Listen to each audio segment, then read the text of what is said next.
معرفت تبھی اثر کرے گا جب وہ غور و فکر کرے گا، اور غور و فکر دنیا کے معاملات میں بعد میں کرے، احکام الہیہ پر پہلے غور و فکر کرے۔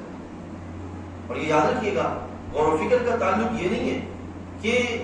ایک غیر مسلم اگر غور و فکر کرے گا نا تو غور و فکر کرنے سے وہ ہدایت کے دروازے پہ آ جائے گا، آگے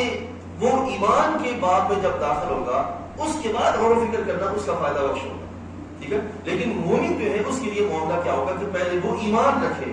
اور اس کے بعد اس پہ غور و فکر کرنے کا اہتمام کرے۔ جب ایمان کے ساتھ ساتھ وہ غور و فکر کرے گا نا کہ میرے رب نے مجھے کیا کیا عطا فرمایا ہے اور اس کے لیے میرے لیے کیا کیا فوائد ہیں، تو پھر اس کا نتیجہ کیا نکلے گا کہ اس کا یہ غور و فکر کرنا اس کے دل میں یقین میں بڑھاوے کا سبب ہوگا۔